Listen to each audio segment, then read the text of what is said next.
Hoje, a gente vai mergulhar numa das profecias mais visuais e, francamente, chocantes da Bíblia, lá no livro de Ezequiel. É uma mensagem que não foi só falada, não, hein? Ela foi encenada de um jeito bem radical. Pois é, a coisa toda já começa com uma imagem bem bizarra, que faz a gente parar e pensar. Mas por que um profeta pegaria uma espada, não para lutar, mas para usar como se fosse uma navalha e raspar a própria cabeça? Vamos entender o que está por trás disso. Ok, para a gente não se perder nessa história, nosso roteiro vai ser o seguinte. Primeiro, vamos ver o ato simbólico em si. Depois, a acusação, que explica o motivo de tudo. Em seguida, o julgamento de 3 partes que ele simboliza, o que acontece com quem sobra e, por fim, a lição que isso tudo deveria ensinar. Vamos lá, começando pela primeira parte, a tal da profecia encenada. Aqui a mensagem não é só dita, ela é vivida de um jeito que todo mundo ia ver e, com certeza, estranhar. A instrução, olha, é super específica. O profeta, que o texto chama de filho do homem para lembrar que ele é só um ser humano ali, tem que pegar uma espada afiada e usar para raspar tudo, cabelo e barba. Usar uma espada para uma coisa tão pessoal já dá um sinal de que algo violento está sendo representado. E raspar a cabeça naquela cultura era um sinal de luto profundo, de humilhação. E não para por aí. Depois de raspar, não era só jogar o cabelo fora. Ele precisava pesar e dividir em 3 partes certinhas. E cada parte tinha um fim diferente. Um terço queimado bem no meio da cidade, outro terço era para ele bater com a espada, e o último terço, espalhar para o vento levar. E nesse momento o texto ainda não explica o que isso significa, só manda fazer. Tá, mas por que tudo isso? Qual o sentido desse drama todo? É aí que a segunda parte da profecia entra, saindo do quê para explicar o porquê de um ato tão esquisito. A explicação começa botando Jerusalém no centro do mapa, literalmente, numa época em que a ameaça do cerco da Babilônia era bem real. Segundo o texto, ela não era uma cidade qualquer, ela tinha uma posição de destaque no meio das nações, para ser um exemplo, sabe? E aqui a acusação fica bem clara. A profecia diz que Jerusalém não só falhou em ser um bom exemplo, como se tornou pior que as nações pagãs ao redor. A acusação é de uma rebelião tão grande contra as leis divinas que foi pior que a desobediência dos povos que nem tinham recebido essas leis. Por causa dessa falha, o julgamento anunciado seria igualmente público.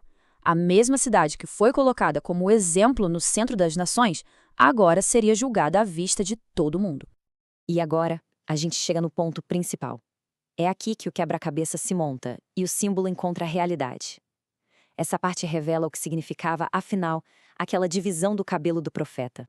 O destino do povo de Jerusalém é um espelho exato do que aconteceu com o cabelo de Ezequiel. A profecia diz que 1/3 da população morreria de doença e fome dentro da cidade. Outro terço debaixo da espada, e o terço que sobrasse seria espalhado pelo mundo, mas com a espada ainda atrás deles. A correspondência aqui é direta, impressionante, né? O cabelo queimado no fogo simboliza os que morreriam de fome e doença com a cidade cercada. O cabelo golpeado pela espada representa os que morreriam na luta. E o cabelo espalhado ao vento. Esse é o símbolo do exílio, da diáspora dos que sobreviveram. E para mostrar o quão terrível seria a fome, o texto usa uma imagem que é difícil até de imaginar. Descreve uma quebra total da sociedade, onde os laços mais básicos de família são destruídos pelo desespero e pela fome. Mas espere. E aquele pouquinho de cabelo que foi guardado? Será que é uma luz no fim do túnel? Bem, não exatamente. A profecia também fala sobre isso, mas não é uma mensagem de alívio tão simples. A ordem era pegar só um pequeno número de fios de cabelo e amarrar na barra da roupa. Isso dá a entender que um pequeno grupo, uma minoria de sobreviventes ia escapar no início. Só que a história tem uma virada bem sombria. Mesmo desse grupinho salvo, alguns ainda seriam jogados no fogo. E esse fogo, diz a profecia, se espalharia por toda a casa de Israel. A mensagem é que o julgamento seria completo, uma purificação que não pouparia nem mesmo o que sobrou.